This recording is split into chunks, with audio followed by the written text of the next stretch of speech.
Gio Formaggio è stato censurato dall'ufficio di presidenza del Consiglio regionale del Veneto e rischia l'interdizione per 5 giorni dal Consiglio. È la prima volta nella storia che l'ufficio di presidenza propone la massima sanzione prevista per un consigliere regionale, 5 giorni quindi di sospensione dalle sedute d'aula e dalle commissioni.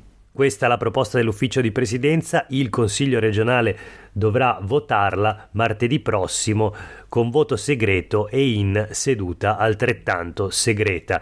Questo è Sveglia Veneto, il primo podcast dedicato all'informazione vista da Nord-Est. Io sono Jack Calcetto. Oggi è venerdì 10 marzo 2023. La prima notizia del giorno riguarda il caso Gio Formaggio. Dopo l'accusa di molestie da parte di una collega in consiglio regionale, la leghista Milena Cecchetto, oggi la notizia della sospensione decisa dall'ufficio di presidenza del Consiglio regionale. Leggiamo i titoli sui quotidiani di oggi. Fatti gravissimi. Formaggio sospeso 5 giorni dal Consiglio, scrive il Corriere del Veneto. Il voto previsto in aula martedì prossimo. La vicenda in breve: martedì scorso, al termine della seduta del Consiglio regionale, la consigliera leghista Milena Cecchetto era in anti-aula con altri colleghi e dipendenti della regione. Il collega di Fratelli d'Italia Gio Formaggio l'avrebbe molestata pesantemente e in pubblico. A confermare i fatti è Milena Cecchetto, subito sommersa da dichiarazioni di solidarietà e indignazione da parte di maggioranza e opposizione. Formaggio, invece, pur scusandosi, nega si sia trattato di molestie e parla di goliardate. Fratelli d'Italia l'ha già sospeso dal partito. Ciò significa che fino a un anno la tessera è virtualmente sospesa e Formaggio non può parlare a nome di Fratelli d'Italia. Questo il riassunto del Corriere del Veneto. Le dichiarazioni del presidente del Consiglio regionale Roberto Ciambetti, leghista: fatti inconcepibili, non ritengo si debba cambiare il regolamento perché non si devono assolutamente ripetere appunto fatti come questi. La decisione appunto di proporre al Consiglio regionale 5 giorni di sospensione per Gio Formaggio è stata presa ieri dall'ufficio di presidenza composto dal presidente appunto Roberto Ciambetti, poi i vice Nicola Finco della Lega e Francesca Zottis del PD e i consiglieri segretari Alessandra Sponda della Lega ed Erika Baldin del Movimento 5 Stelle. Vediamo sul Gazzettino di oggi ancora la notizia: le molestie in Consiglio regionale, Formaggio la richiesta sospensione di 5 giorni ma la seduta sarà a porte chiuse. Assalto alla leghista Cecchetto, censura in aula martedì prossimo. L'ufficio di presidenza propone il massimo della pena per il consigliere di Fratelli d'Italia. Il pubblico non sarà ammesso durante l'esame del caso, è il regolamento, si tratta di vicende personali. Sul Gazzettino ancora ci sono due dichiarazioni interessanti, soprattutto perché entrambe arrivano da esponenti di Fratelli d'Italia. In primis l'ex veterano Massimo Giorgetti: per un uomo di destra, dice, la donna deve essere sacra e inviolabile ed è insopportabile vedere infangare l'onorabilità di un partito che ha la fiducia di milioni di italiani. Al di là del contenuto e di questi messaggi forse anche un po' paternalistici, è interessante la presa di posizione di Massimo Giorgetti, che è rimasto fuori dal Consiglio regionale per pochi voti, era candidato a Verona, dietro all'eletto Daniele Polato e Stefano Casali.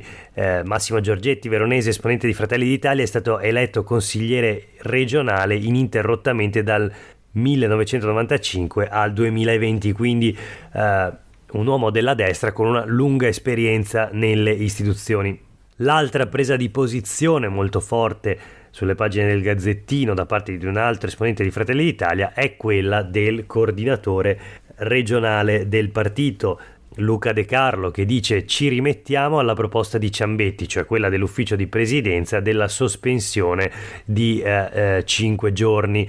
Chiediamo gli elementi alla base della decisione per poter approfondire. Oggi è prevista la riunione di gruppo di Fratelli d'Italia con Gio Formaggio, che sembra essere destinato al gruppo misto, scrive il Gazzettino. Nel frattempo, da parte della Lega, con il capogruppo Regione Villanova, si parla di sanzione doverosa e inevitabile, e Elena Ostanel del Veneto Che Vogliamo chiede le dimissioni invece di Joe Formaggio.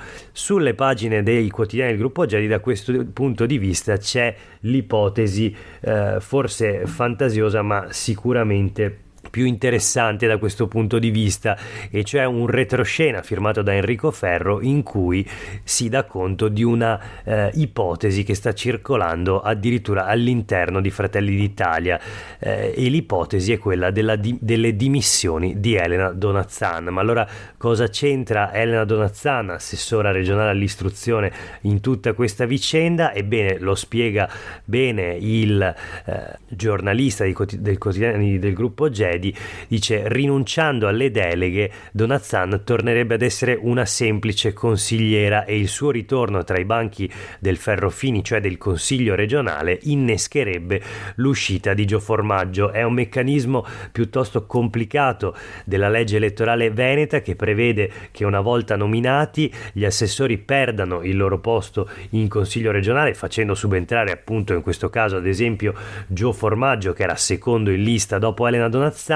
Ma nell'ipotesi di dimissioni oppure di una sfiducia da parte del presidente Zaia, ebbene l'assessore ritorna in Consiglio regionale dove era stato eletto, facendo decadere automaticamente chi gli è subentrato, e questa ipotesi sarebbe appunto presa in considerazione in queste ore anche all'interno degli ambienti di Fratelli d'Italia. Il titolo dei quotidiani del gruppo Gedi infatti è: in Fratelli d'Italia la misura è colma, ipotesi di dimissioni Donazzan per cacciare l'ingestibile Joe. E poi appunto sempre i quotidiani del gruppo Gedi danno atto della decisione dell'ufficio di presidenza del Veneto: Formaggio, censura e sospensione, proposta l'interdizione per 5 giorni dal Consiglio per il consigliere di Fratelli d'Italia. È la prima volta nella storia. È stato accusato di molestie da Milena Cecchetto della Lega, che dice di essere provata. Sto pensando di denunciare queste le dichiarazioni. Insomma, per oggi è tutto sul caso Joe Formaggio. Vedremo nei prossimi giorni come si svilupperà la vicenda. Naturalmente appuntamento a martedì prossimo per il voto in Consiglio regionale, che deciderà effettivamente sulla sospensione nei confronti di Joe Formaggio dall'aula. Proseguiamo con la rassegna stampa di oggi. La politica regionale ancora. C'è una notizia che riguarda i lavoratori forestali. Ebbene, abuso dei precari tra i forestali, condannata la regione Veneto. La giunta regionale dovrà pagare 8 mensilità a 12 lavoratori del settore. Il sindacato CUB fa subito sapere che chiederà 200 tempi indeterminati. C'è la testimonianza di uno dei lavoratori che ha vinto la causa. Dice: guadagniamo circa 1.500 euro ma nessuno ci concede i mutui. Qual era il punto? Che appunto la regione utilizzava troppa precarietà nell'assunzione dei forestali. La notizia su tutti i quotidiani di oggi: 10 anni come stagionali, i forestali vincono la causa, Palazzo Balbi li risarcirà. La sentenza è questa.